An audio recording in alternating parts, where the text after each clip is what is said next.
I've got to do it continue. We're live. Okay. Good morning and welcome to the CFA's Fire Safety Essential session for Forrest. Your presenters today are myself, Kerry Deacon, and Julie Owens. We've started a little after 10. We may go for 90 minutes. It may be a bit shorter depending on any questions that we get. But before we go too far into it, I would like to do the acknowledgement to country. And I'll change the slide. I wish to acknowledge the traditional peoples of the lands on which we are gathered and pay my respects to their elders, past, present, and emerging. Okay, there are a couple of housekeeping things before we start. Because this is a webinar, we can't see the participants.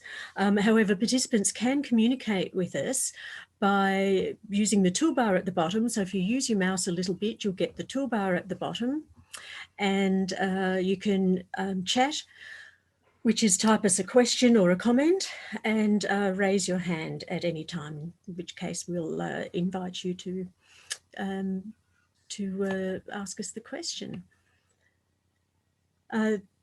This is a webinar, so you aren't able to turn on your video or audio, so you get to see Julie's face, my face, and the slides and videos that we're showing. We are recording this webinar, so we can't see the audience, as I've just said. The audience stays anonymous. We will be doing a couple of activities, but again, participants are anonymous. I'll be showing you a couple of animations and a short video and some photos throughout the session. So it's not all PowerPoint. There's variety in here, also with a couple of polls and chats.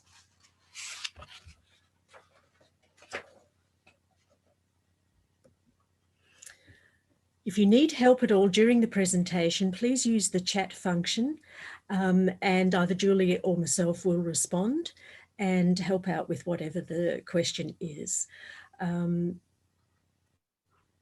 Yes, just use the drop-down box and select which one you're speaking with, or indeed all the participants. Today's learning outcomes are... Sorry, before we go any further, I might actually use the polls because our first poll asks people where they actually live and how they got onto this. Well done, Julie. Thank you. I've been assuming everyone's from Forrest, but they could be from around the area. So I'm going to launch this poll, and this poll is asking you how long you've lived in the area.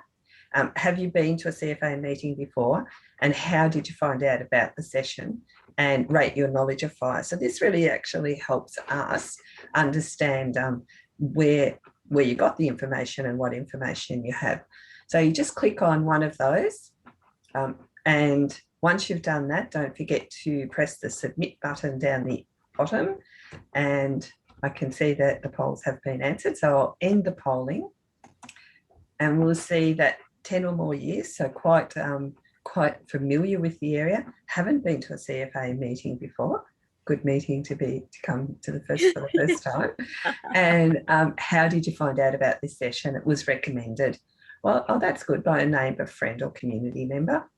And your rating of fire is low. So yeah, we will basically, I'm sorry, I haven't shared the result. That allows you to see what the results are. And we'll actually help answer some of those questions about fire. So I will stop sharing the result and close our poll, and thank you very much for answering those questions. You might need to close your poll as well. When I close my box, you mightn't, yours mightn't. So thank you, Kerry. Thank you, Julie. Our learning outcomes. Now.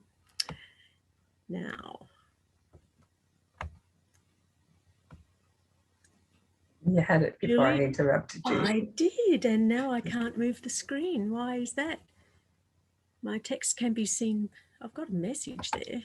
No, just do you click on the arrow? Yeah. There you go. Good. learning outcomes. What will we learn?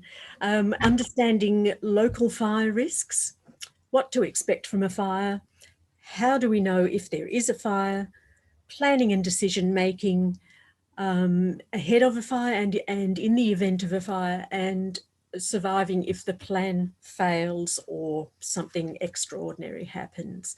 So the 5 learning outcomes for today about the nature of fire, and then your own behaviour and how to keep yourself safe. So understanding the local fire risks. First of all, we'll look statewide. Victoria being one of the most fire-prone areas on the planet. We have the right topography, geography, and weather elements and vegetation to place us in that lucky spot. So one of the risks that we have with all of the benefits in living in this beautiful area. The risk throughout our state is different given that the geography and topography are different. So I'll move to, we know, being Victorians, that all of these types of landscape, coastal, dunes, coastal scrub, native forest, plantation forest, pasture lands, all sorts of areas like this. Of course, a town with a name like Forrest, where is it going to be placed? It's going to be placed in the beautiful Otways, which are in the southwest of a region of our state. These are not only weather regions, but regions that for fire danger ratings, which we'll talk about in a minute, and also days of total fire ban. So you can see with Colac placed just inside the southwest area, Forrest being somewhat to the south towards the coast. Of course, it's weather trends. Our state is divided into these regions because of general weather trends, but we know that there can be differences within the regions. And so today we will be talking specifically about Forrest. Seasonal outlook, very generally, we're finding this year it's been a somewhat cooler summer than we would normally expect. We have we're not undergoing a heat wave. In fact, it's a La Nina, which involves rain, but not only more rain than perhaps is typical, but also warmer evenings. So a lot of humidity around, grass growing, all that sort of thing, but it only takes a couple of hot, windy days for vegetation to dry out. And once we have dried vegetation, of course, we have fuel for fire. So this season, the La Nina has continued. We do expect that to change to an El Nino, which is the hot, dry summers that we are more typical of what we know. Local vegetation in Forrest. We could ask for a chat, perhaps, with our audience. What type of landscape is here in your area? What sort of landscape do you know is in the area? If you can comment in the chat, that would be great.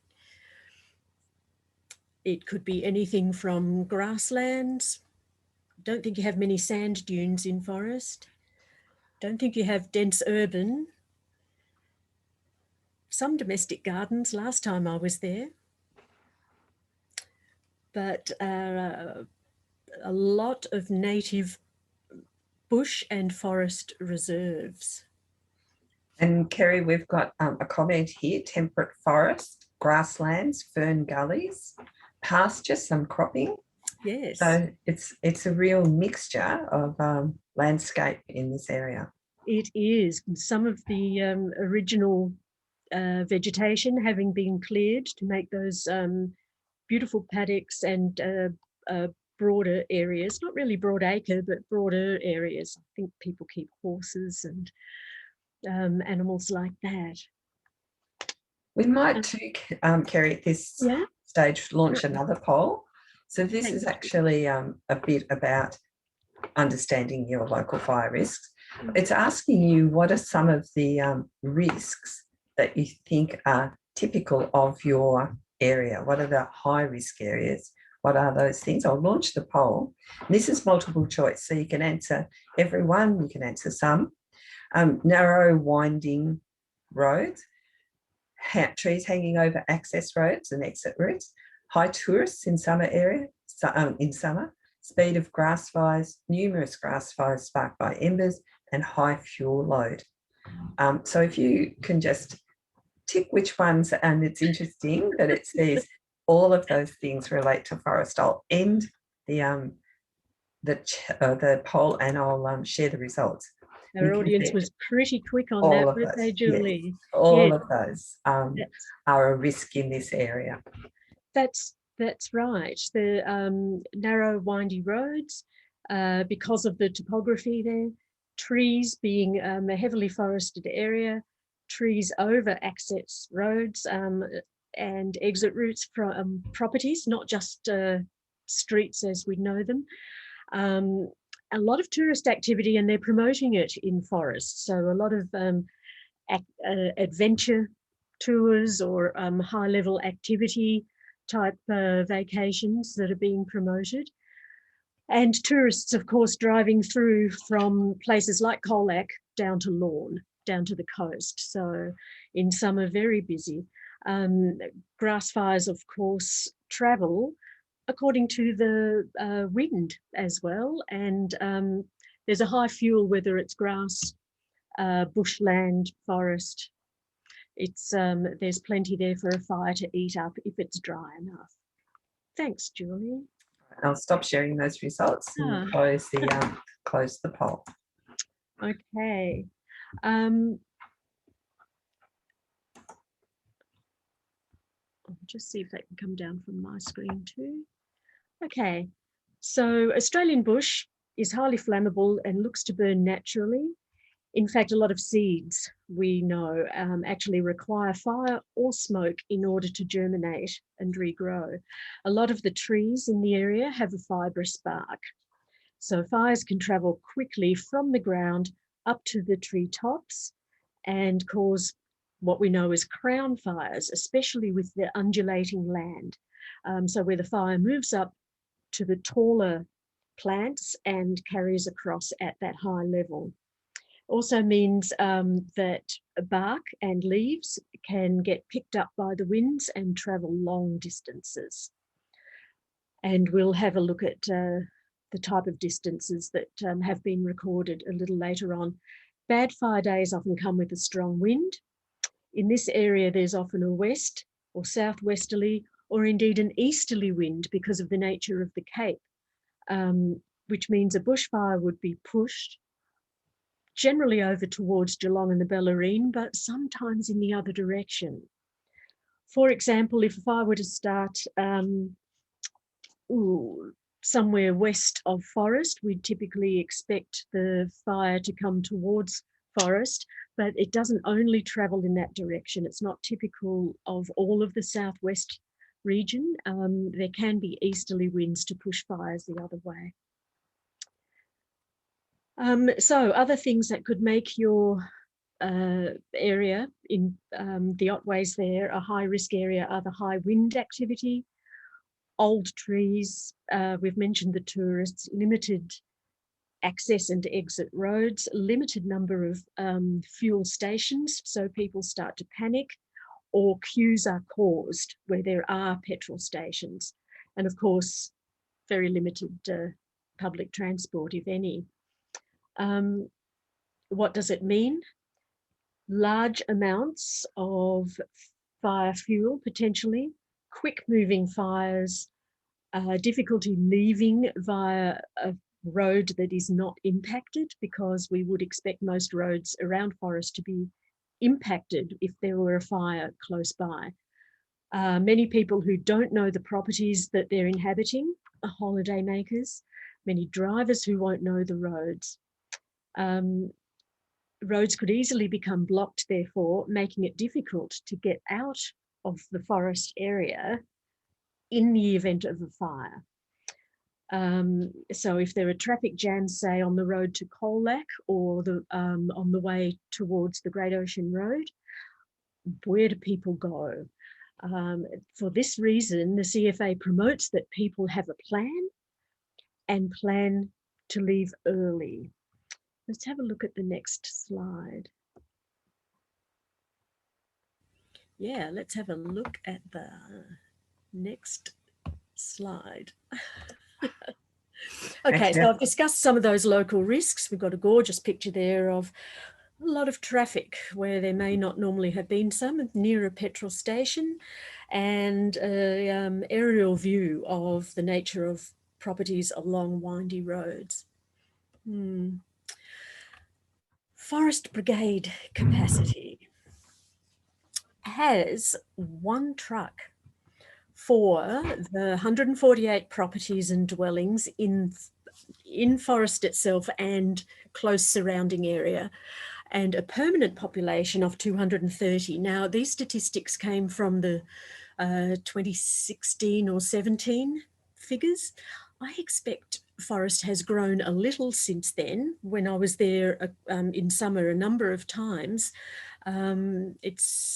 of course, there were tourists, but there were new buildings going up. So I think the numbers are slightly more than this, but just that one truck. So I have a question, which is somewhat rhetorical, but the audience can answer if they like.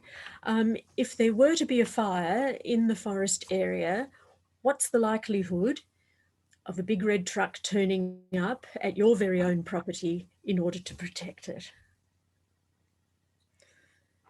It's not looking hugely possible, is it? And of course, that's if the truck is staying in the Forrest area. If there's been a fire somewhere else in the Otways, that the brigade and truck could be called out, which means you'd be waiting for the, what is it? The Barangaroo West, or indeed Colac brigades to come and assist. They would be going straight to the area that impacted by the fire, not to properties to warn people that there is a fire. Typically, they'll be going to where the action is to try and contain the fire. And Kerry, there's a chat here in the chat has pointed out the one road in and one road out, which is probably very common in the area. Yep. So there's no way a fire truck is going to go into that road, on that road. No. So no. Leaving early. That's right, leaving early, and we'll discuss exactly what leaving early means, because I'm sure people have different ideas of what leaving early actually means. All right, let's have a look then at what we could expect from fire. We've discussed that Victoria is a very highly fire-prone area. There have been fires in the Otways, and as recently as summer before last, 2019, 2020, a big fire there that was quite difficult to put out. So we've seen how fire can impact in all sorts of areas across Victoria. It's never pleasant. We see images, and we know that people find it quite traumatic or distressing. Right, now I just need to go here. Right, there are two aspects to fire that are of concern for survival. The first is ember attack. With ember attack,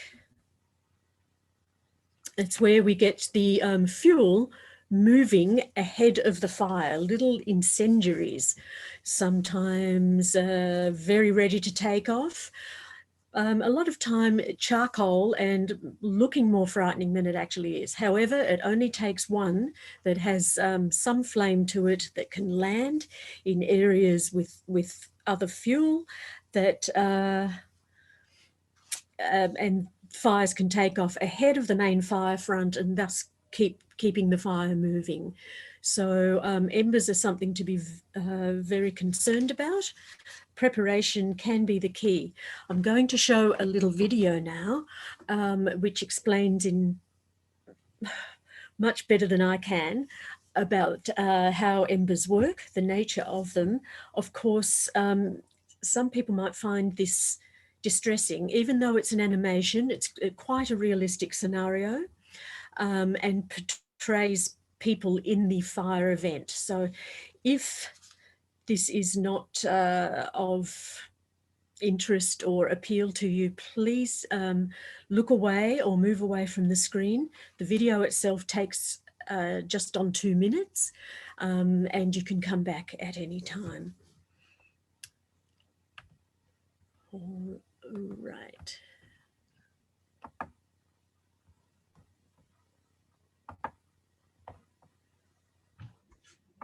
So you'll find when Kerry puts this video up that ember attack is one of the highest threats of property loss in a fire.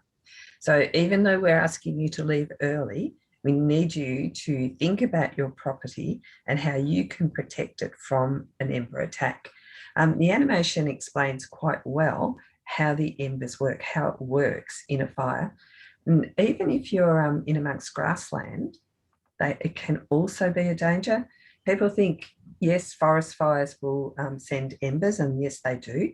And it's the wind that carries them, obviously. But even people living in grass areas can suffer from an ember attack.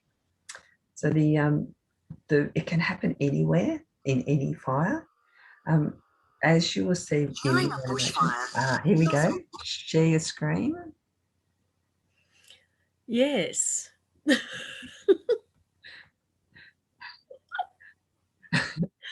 Oh boy. This animation is actually quite good, and it might remind you a bit of some of the ads that have been on TV this summer about ember attack. You've got the animation up, you just need to. I have. Now,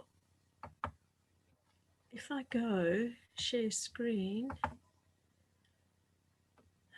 here we are. Is that working? I think so. Yes, there you go. Well done. What the flames do. Ember attacks are the most common way that houses catch fire. Embers are burning leaves, twigs, and pieces of bark. They help the bushfire spread by starting spot fires ahead of the main fire front. Short distance ember attacks happen when leaves and small pieces of bark are blown from burning trees. The intense shower of sparks that forms fills the air with hot, burning embers, which will land on nearby vegetation and properties. The hot embers can easily land and get into your clothes and burn your skin, eyes, and airways. Small fires will start all around you and quickly become uncontrollable. The resulting chaos creates confusion as the fire seems to come from many directions, meaning it will be difficult to make good decisions about your safety. The experience will be physically exhausting and emotionally traumatic. Long-distance ember attack is caused by large bushfires that generate intense heat. As the hot air rises, it forms a column of smoke that sucks in air like a vacuum, increasing the intensity of the fire. The updraft in the column lifts embers like large pieces of burning ribbon bark hundreds of meters into the air, where strong winds can carry them many kilometers beyond the fire front. On Black Saturday, embers traveled more than 30 kilometers ahead of the main fire. When these embers land, they often start fires where leaves naturally accumulate, like in gutters, doorways, and garden beds.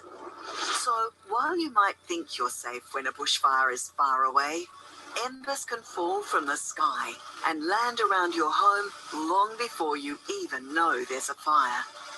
But remember, your home isn't the only thing under threat during an ember attack. By the time you realise the danger, it might be too late as escape routes become jammed. Embers can also start fires on roads and block them completely, making late evacuation dangerous or impossible. That's why leaving early, before a fire starts, is always your safest option.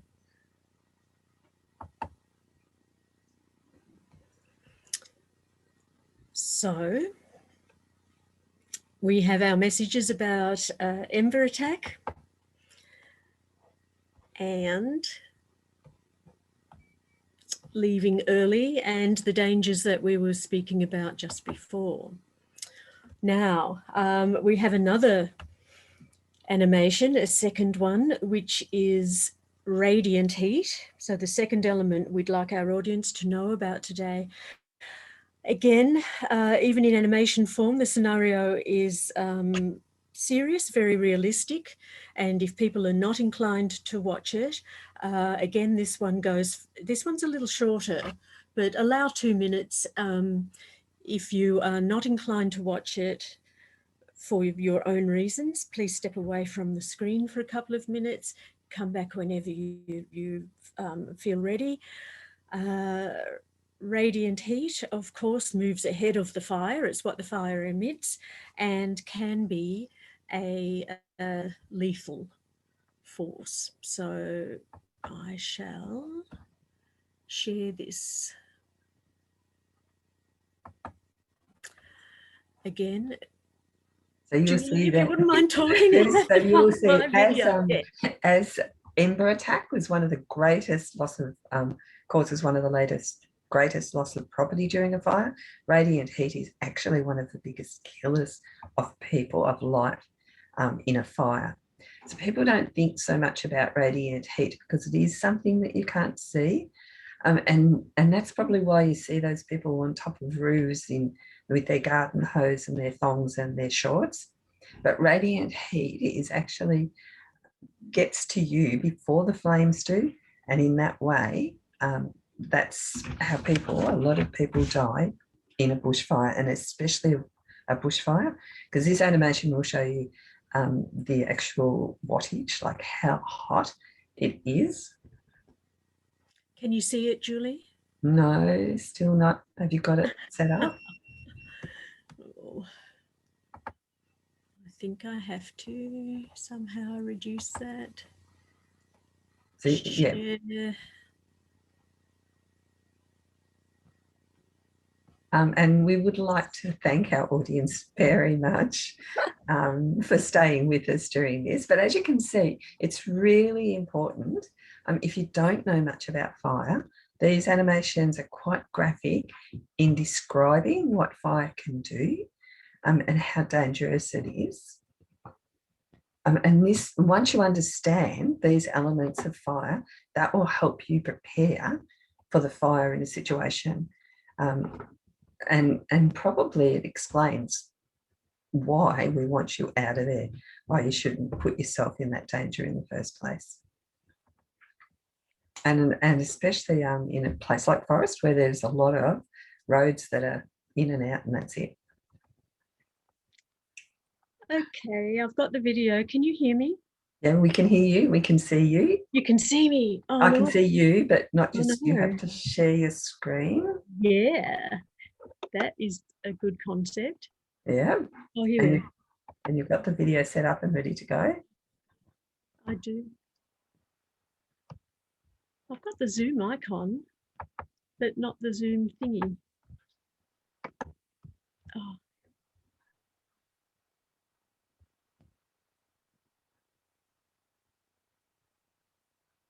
Stop your video. I don't want to do that, do I? No, you want, yeah. So you've got the video set up and ready to go. Yes, I do. Yes, I certainly do. And you can see where it says share screen. No, that's what I can't see. Maybe I do that. Ah, Found it? There we are. Excellent. Share screen. And as soon as I do that, I lose my video. Share the screen first. Yeah.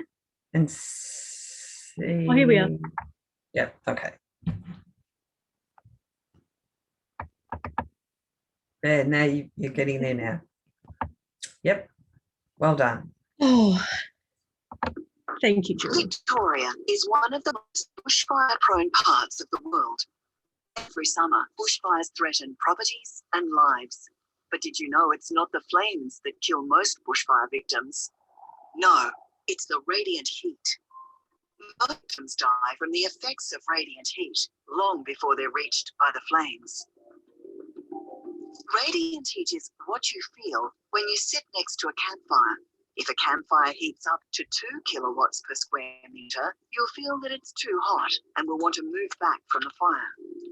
If you don't, this amount of radiant heat is enough to cause burns and blisters in as little as 40 seconds. At 12 kilowatts, it can cause some materials like dry timber to ignite. A bushfire can reach 100 kilowatts, and the effects can be truly catastrophic. For humans, radiant heat can cause burns from 100 meters away and cause a dangerous increase in body temperature. Radiant heat can cause the rapid onset of heat stroke. Heat stroke damages your brain, meaning you won't be able to concentrate to make good decisions as the fire arrives.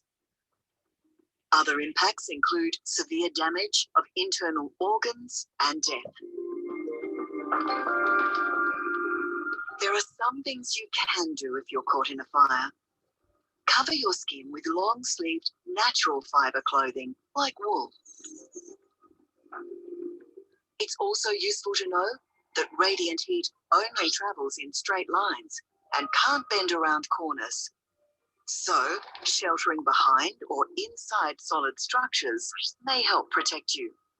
But be aware, radiant heat will travel straight through glass.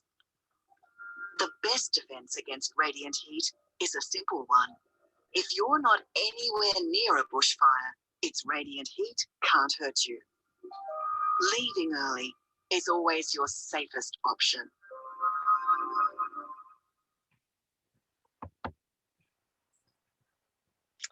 Yes. So that does, I hope that graphic explains what it is about radiant heat and how severe radiant heat can be, why it is so dangerous. We have, from the CFA, very strong messages about leaving and leaving early. After major fires, well, some people, thank you audience, there's a lovely comment there. Some people decide to stay and defend. They may not always know what they're getting in for, and we now have a short video of some comments that people have made. In fact, we've got more than that.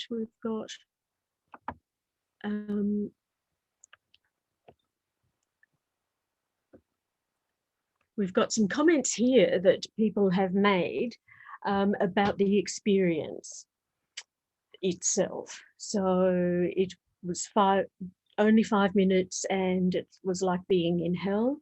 Everything's on fire around you. Kerry, we need to share the screen. So the CFA actually interview people after fires, after they've been through fires, and that's how we learn what our messages should be. And after, especially after Black Saturday, our message was definitely leave early, whereas before that, we were asking people to prepare their property. We still ask people to prepare their property, but we're asking you now to leave early. And by these comments, you will see that people who were caught or had decided to stay just wish they had left early. Yeah. So then put it onto the full screen. Yeah, and then you're going to ask me to put the video on, aren't you? No, full screen. No, I think we should skip that video. You do? Yeah, because we can talk about that, and this shows what people think. It does. what it was like and what they thought they should have done. So if we just go down to the full screen for the PowerPoint again. Next one. Keep going. That one? No, keep going. Move your mouse over.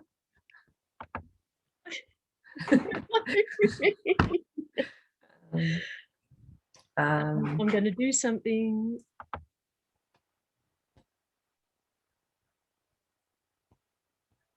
No, so it's not that one. Move it. See, on my screen, it's over to your right, but it might be over to the left. The little icon that shows. No, I don't. All right, I'm going to stop the share and start it again. All right. Perhaps we need to let Beth talk because she's the one who showed us before how to do it. Yeah.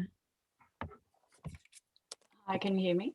Yes, we can hear you now, Beth. Yeah, so go to your share screen first, Kerry.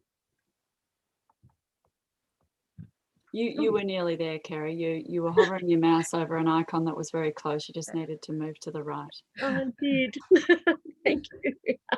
We've got these icons and they don't necessarily mean to me. Yeah, it sort of looks like a drop-down screen that you might have when you're projecting a movie. It does. So that's the one that you're looking for the slideshow. Right. So share your screen. Share your screen. That's right. So share your screen first and then find that icon.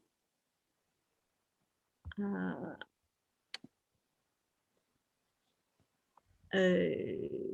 I'm going to show my taskbar. The trouble with the taskbar is that it keeps moving. It depends if you're the host or the co-host. Yeah. It moves. Escape. What am I doing? That can go down. That can be share screen. And then where's that little TV thing again? Because you're not sharing your screen. Oh, there you go. There you go. Yeah. Is that it? Yep. Yeah. Right, so then I go down to the. No. Move your mouse down next to where the. Yes. Yeah, that's it. That's it. I pressed it and it doesn't believe me. Yes, it does. Thank you very much. You just have to click through your screens again. Oh, whoa. Now, while you're clicking through your screens, we'll just go back to people who have been, perhaps we should have asked if there's anyone in the audience who's actually been through a fire, have experienced fire, especially since living in Forrest for so long. In the chat function, if you can just let us know. But these quotes are from people, and it's good to see not many people have, because it's a horrible experience and we really don't want that for anyone. But you can see from these quotes that these people have, and like I said, whether it's for because they were stuck, because they all decided that they wouldn't do it again. They would not be in that situation if they could help it. And of course, that's what CFA is saying. That's our message, not to be in that situation in the first place. That's right. So there's one of the commenters. All right. So what does it mean for our audience? A fire would be a stressful and traumatic situation. One needs to have a plan and be prepared for. Understanding that exit roads or the exit road may be blocked. There'll be an ember attack causing the fire to spread quickly, and radiant heat will be the other threat coming from a fire. Ability to make good decisions will be impacted just because of the nature of smoke and the adrenaline rush that comes with a severe event. Therefore, we promote not only leaving early, but having a plan about how to do that. So we might actually launch another poll. And this poll is asking you, this is again multiple choice, and it's asking you what you think would impact your ability to make good decisions. Like, we all hope that we would make good decisions all the time, or rational decisions, but there are some things that are going to impede that. And if you think about for yourself, what would stop you from making those rational good decisions?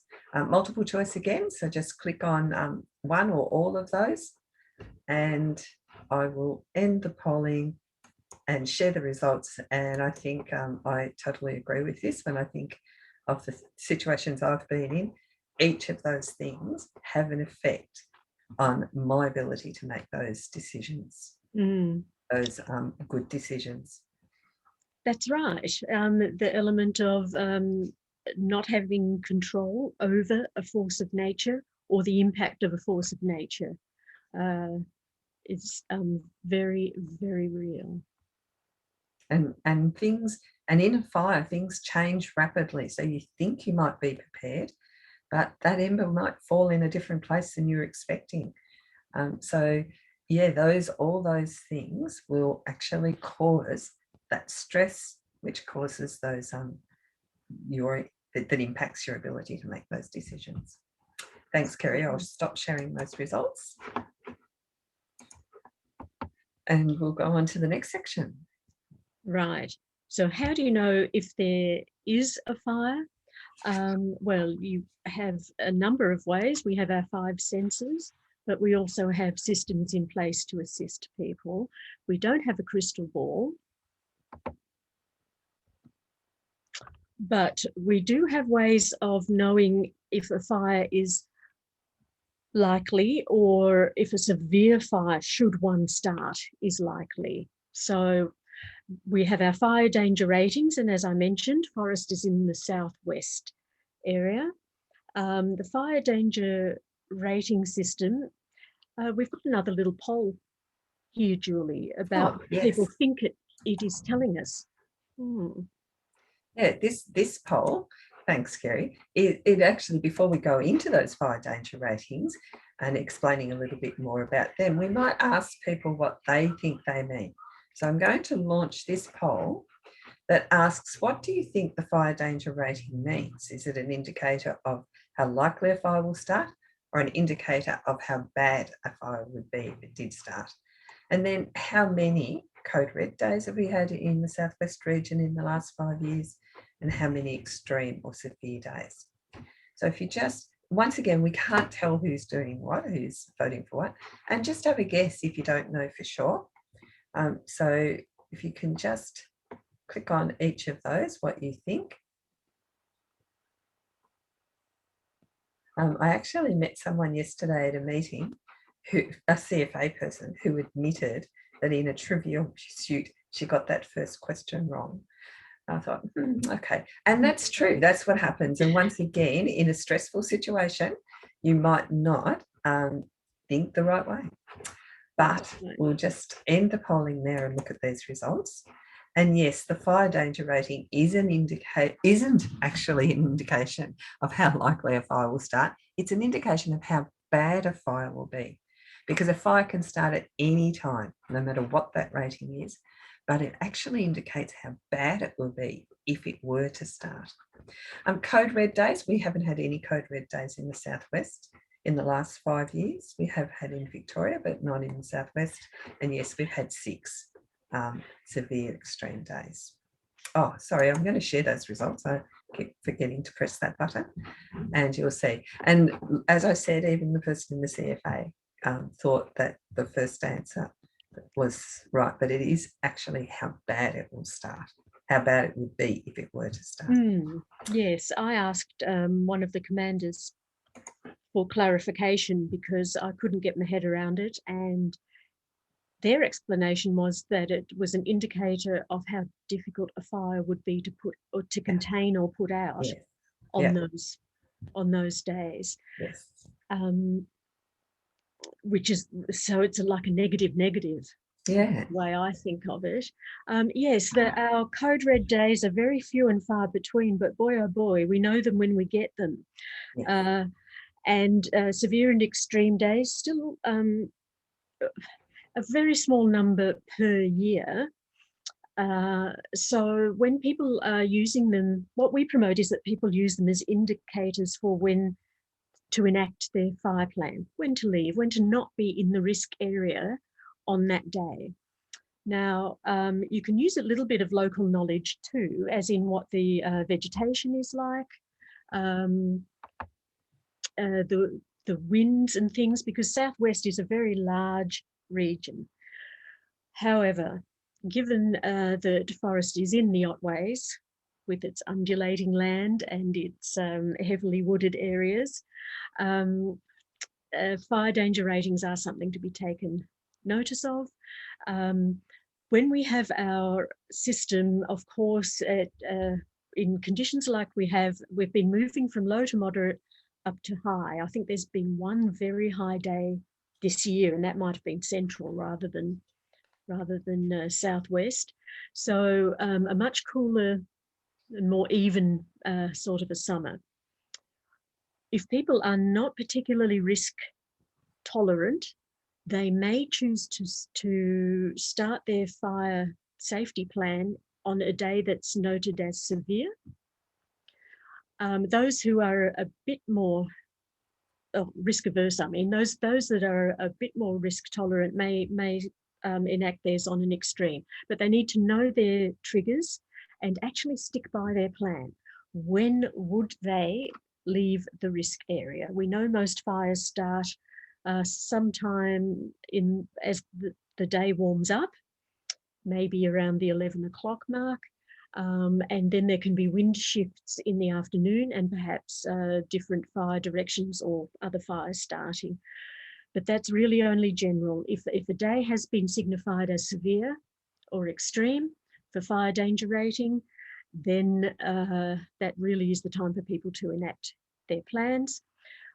One really important thing we need to let you know is that the reason that there's a separation on the little diagram between extreme and code red is because other services have come on board to agree with the fire services that yes, they would have extreme difficulty in assisting the fire services to cope with the fire situation. So for fire services point of view, extreme and code red are the same. It just means that the SES, Forest Fire Management, all sorts of other emergency services would be very constrained in assisting in a fire situation. I have had people say to me, and maybe you have, Julie, that oh, they're going to wait to code red before they do something. Have you had people say that? Yes, Yeah.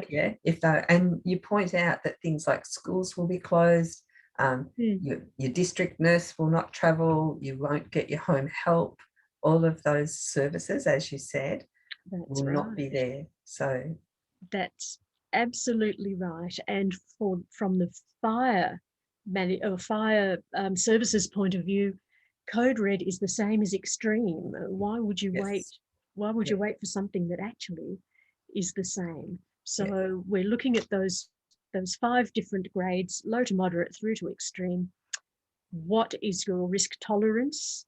And at what point would you and your household enact your fire safety plan? Aha. I'm moving on.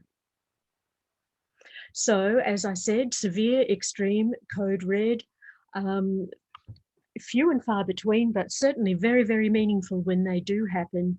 These are the points that we would be expecting people to enact their fire safety plan. So as Kerry said, the weather would be similar. On a severe day, you'll get a hot, dry, windy day where a fire will be uncontrollable. But on a extreme day, it will definitely be uncontrollable. It will just take a very long time to put out. We'll still fight it. People will still be out there. But yes, it will just be almost impossible to control within a certain time. And a code red day, even firefighters don't want to be there. Of course, they will be, but it is hot, windy, dry. It's extreme. And And people and buildings are not designed to actually survive a code red day. So on a code red day, that's when you definitely do not want to be in those high risk areas. That's right. Okay, so information sources. We have a very busy graphic here that shows us all of the ways, or many of the ways, that we can receive information, including very informal ways, the local gossip, to very formal ways, radio announcements perhaps. So there are all sorts of ways that we can receive information. How do we know which information is going to be credible when regarding our area and fire? We promote the more formal avenues of information in fire season, which, you know, is the broader lengths of summer. Local news, whether that be radio, television. Vic Emergency Hotline is a number to call to find out about fire in the area. Online, on computers, the Vic Emergency app, which is available for downloading on phones. It's free, and it is the one that the CFA does promote, because it tells us more than what emergencies are happening in which area. You can play with it a lot, as in manipulate your zones, manipulate your warnings to get the ones that suit you. And also it does give you information on the fire danger rating, not only the current day, but the next 3, so that a severe day and an extreme day, a code red, don't have to be surprises. Don't have to hear about them on the weather on the TV the night before. You actually get 3 or 4 days advance notice that this is what's expected. And therefore, plan. So if the plan doesn't have a whole lot of detail about it, there's a couple of nights of discussion and getting things together. Relay service for people who are hearing impaired, interpreters for language issues, and of course there are emergency alerts, which means that we get the messages on the mobile devices.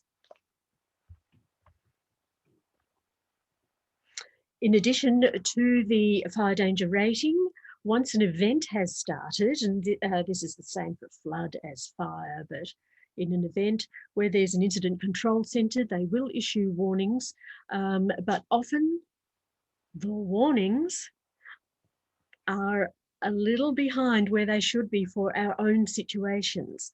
So that's why the message at the bottom of the screen, do not wait for a warning. The events on the Vic Emergency app are posted in real time. Once the call comes in and CAD posts them, bang, they're there on Vic Emergency app for people, the public, to see. But the warnings that come, the one that's on Vic Emergency app at the moment is about the pandemic. Those warnings can be a bit behind the activity because they need several sets of approvals before they're posted. So advice that there is an incident in the area, watch and act is a little more severe, meaning there's really an incident that's increasing and it's close to you. And then the emergency warning is, okay, we actually have an emergency, now's the time to evacuate. Well, by the time that warning comes, it could actually be a bit late.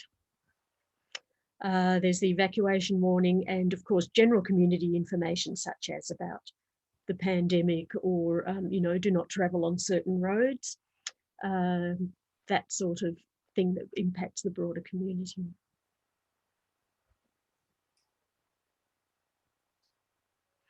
All right, so as an example of warnings and events, the notice says you might be ahead of the warnings, or I actually use the word behind, but let's have a look. A fire starts in an area, in your circumstance in Forrest, it would be in the Otways somewhere.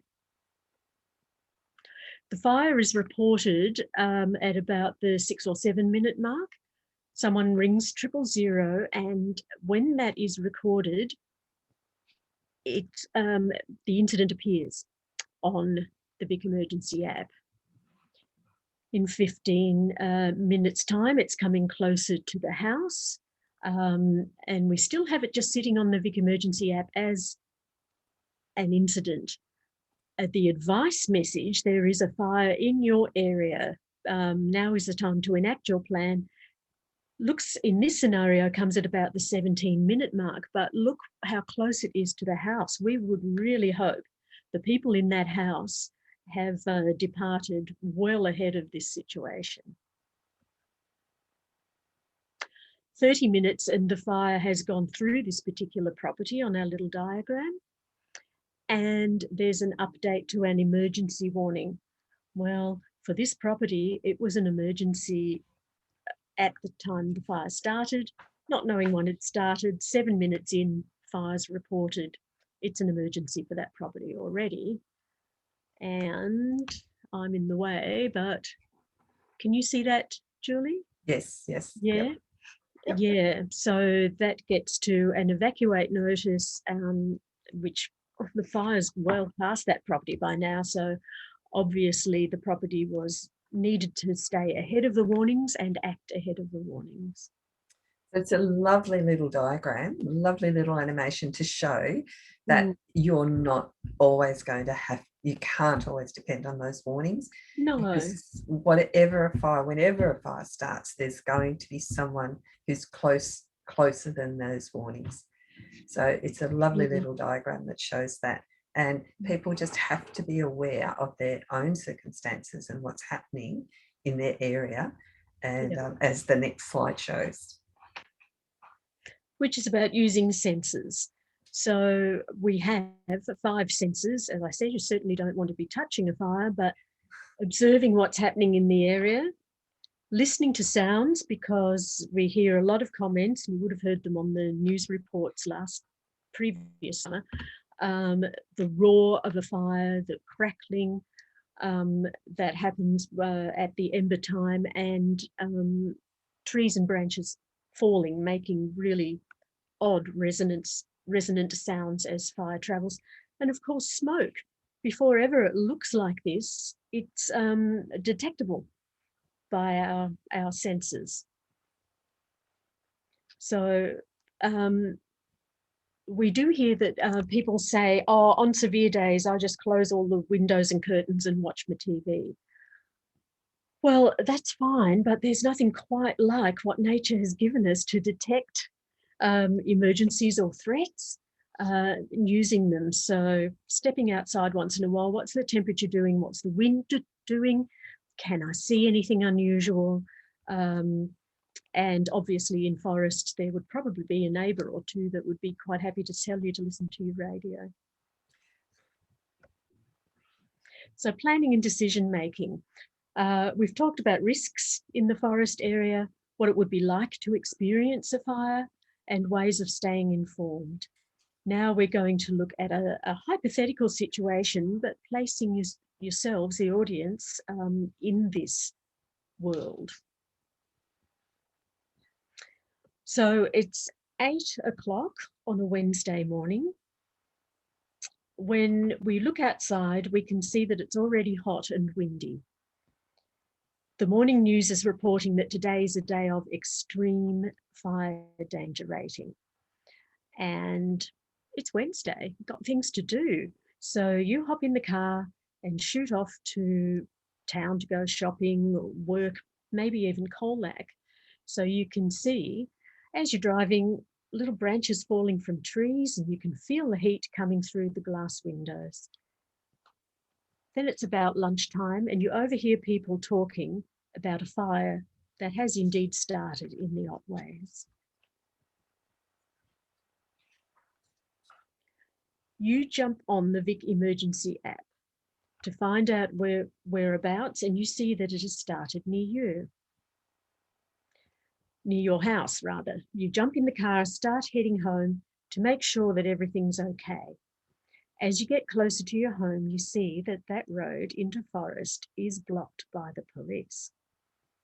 You wind down your window to have a chat, And the young people advise that it is not safe to go into the area as the fire is still burning. Trees have started to come down on the road. You'll have to find somewhere else to go until the road is opened. So now we have a poll.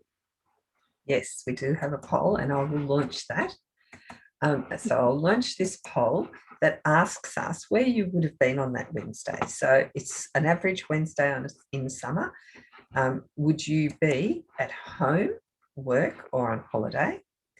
And thinking about last summer before the pandemic, would you have been prepared to spend a few nights away from home in an emergency like this?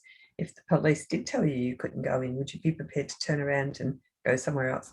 And last summer, did you have an emergency kit packed with clothing, important documents, photos, medicines? So if you can just, once again, there's no right or wrong answer. Just answer what you think is your situation. And we'll end the polling and I'll share the results. And yes, home. Would you be prepared to spend it? It's good to see some people will be prepared to spend a night away. And did you have an emergency kit packed? Excellent. That's excellent results there. So I'll just stop sharing those. And we head back to our scenario. Okay. Yes, preparation is key, isn't it, Julie? Yes. So yes. A second hypothetical, this is should be the same day. Police have stopped you. The next slide. Right. There we are. Same day, except this time you jump onto the Vic Emergency app and you see the fire is still a while away. The little yellow shaded area on your phone doesn't quite reach your house or property. So you think to yourself, I've got enough time to nick home and grab some important stuff. And so you drive home. As you get out of the car near your house, you can smell smoke, and it is really windy and very, very hot. You check the app again and you see the little yellow triangle on your screen, and it's still an advice message. There's an event in the area. So you should have plenty of time. You frantically move about the house, grabbing your important things, start running them to the car. Every now and then you check your phone to see if you're being told to evacuate, and there's still nothing. So you still have time, okay? You're running through a list in your head. The pets, couple in their cages in the car, you've got photos, you've got your birth certificates, you've got mobile phone charger. Where is that? This is taking a lot longer than you thought it would. Water. What about that fire blanket you took out last summer? Maybe that should be in, the woolen blanket. Then you notice little patches of smoke coming up from the garden bed, and in that pile of leaves that you've been meaning to rake up, embers have started falling near the home. It looks like a couple of them are starting to smoke, and you feel that adrenaline pump through your body, and you're out of time. So in the chat, what do you do? What is one thing you could have gone differently? What would you do in that situation? What are you going to do now?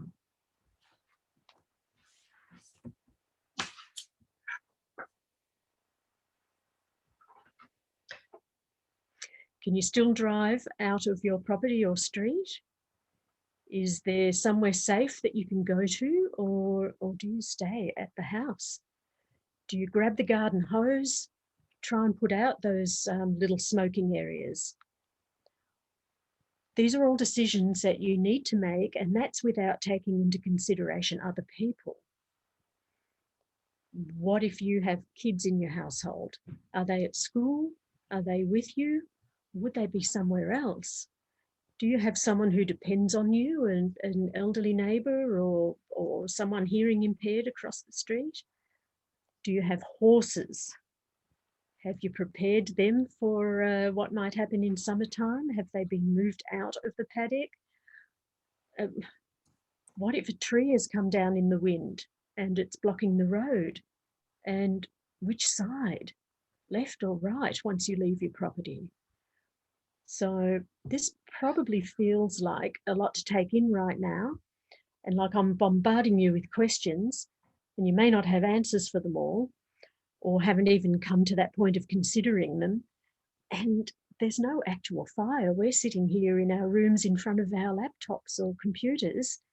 There's no stress of an actual fire.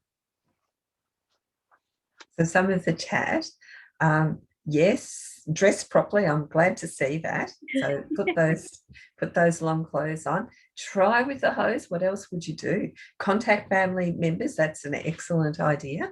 As long as you've still got that reception that you can do that. Open the gate for the cows. The chainsaw in the car. I'm not sure about that. Yes, the chainsaw in the car can be helpful, and we did have a couple of stories in 2009 how that did help people with Right, okay. If a tree's fallen down in the road and it's the right size, not a really huge one, it may be the tool that's needed to help clear the tree. Yep. Yeah. So some good thoughts there. But as Kiddo said, like all these questions, how do you answer them when you are in that situation? So yeah. That's right. So many things to do all 5 minutes ago. Okay, the CFA promotes the concept of making a plan and being prepared. So knowing what you'll do ahead, we actually promote a written plan that is shared in the household and pinned up somewhere, you know, magnet fridge is the typical one, rather than having to rifle through drawers. Have a plan so that people can be contacted, pets can be looked after, kids can be organised, communication happens, all of that well before summer starts. Now, a plan may not always go according to plan, but at least it's a starting point and it gets people 2 or 3 steps down the way and saves that panic and very important things being overlooked. If a plan is enacted on a severe or an extreme fire danger day, there may not actually be a fire in the area near Forrest. But at least if you've enacted your plan, you're beautifully safe and you don't have to go through any of this. If you're away from the area, you won't have this kind of panic. May not be a very pleasant day, but it'll certainly be much more pleasant than staying in the area, wondering, worrying, looking, and hoping that you've got the right information. Now I'm going to move on to the next slide. Okay, we had a question earlier, or Julie made a comment about the pandemic and its restrictions.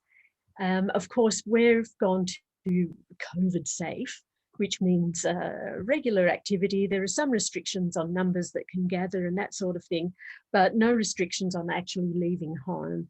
We don't have to have our 4 or 5 reasons. I would imagine, even if we did, Julie, that a fire would be a very good and an excellent reason to be allowed to leave home.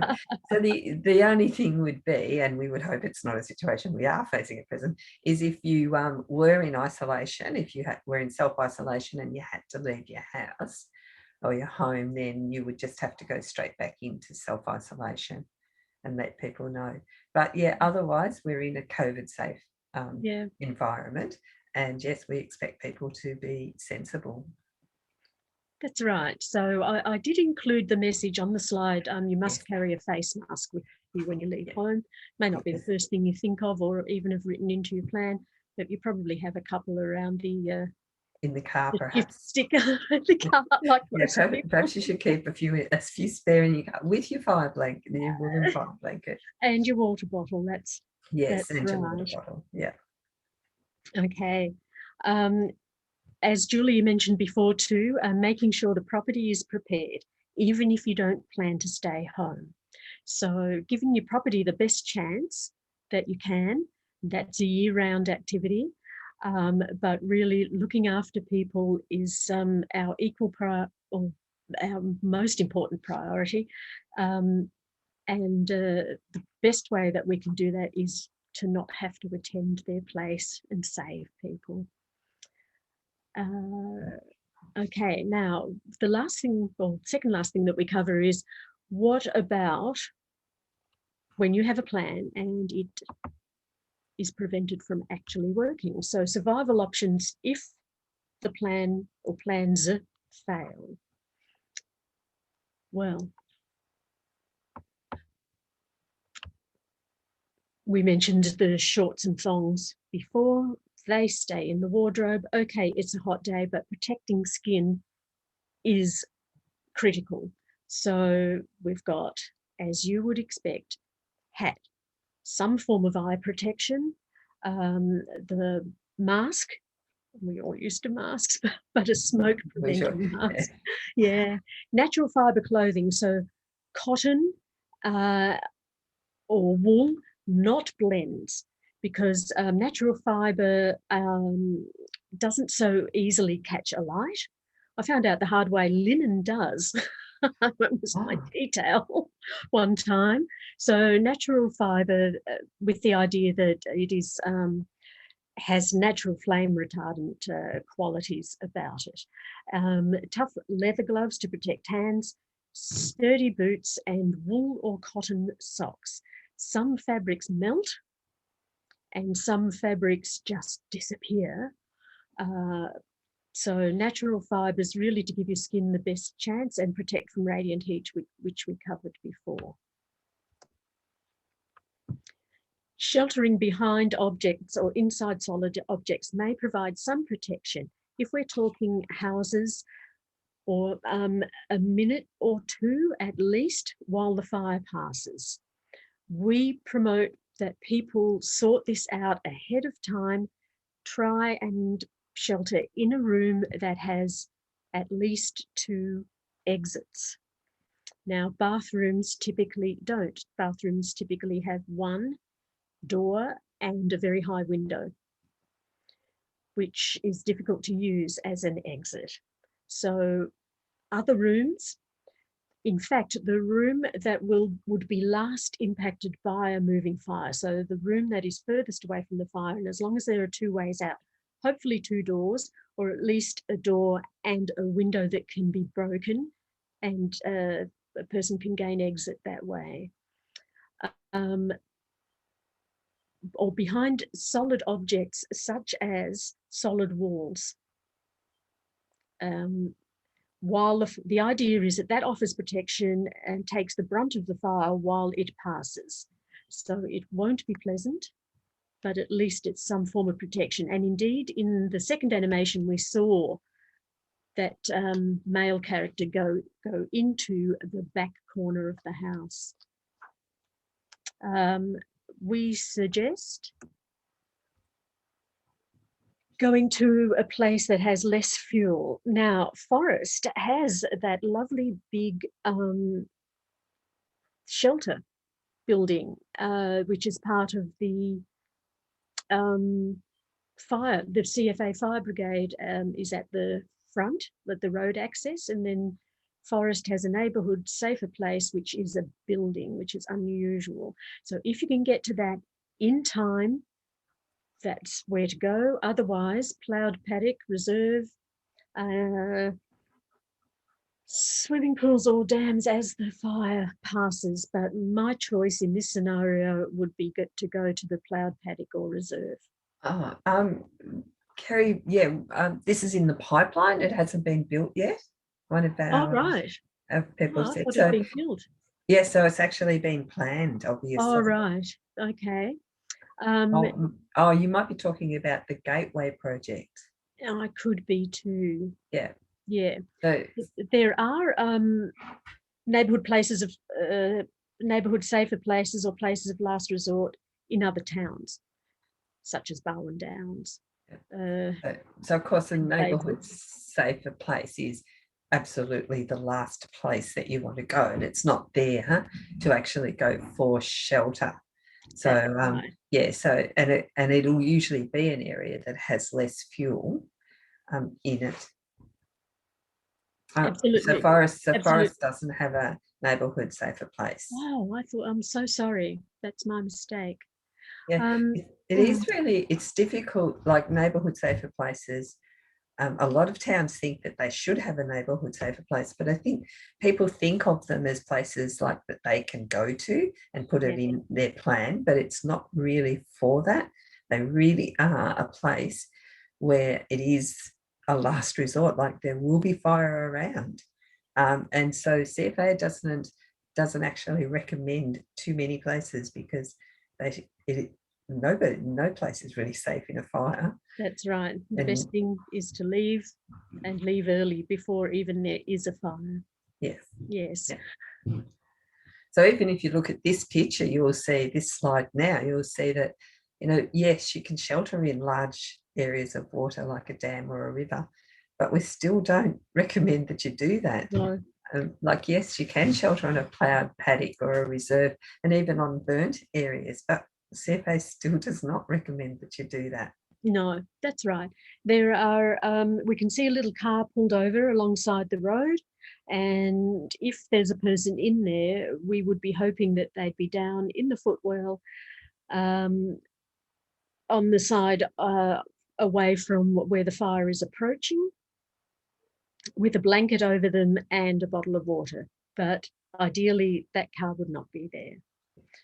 If that happens, and we recommend people do everything they can so that that doesn't happen, but if that's where a person finds themselves as a fire passes, once they pull the car over, they should also ring 000 and advise of their position. Just in case of passing fire authority vehicles or any aerial surveillance. Yeah. But yeah, as we saw in that animation, you don't want to be driving through a fire. So you shouldn't be on the road if there is a fire. But if you are, then yes, there are things that you can put in place, but that is still not ideal.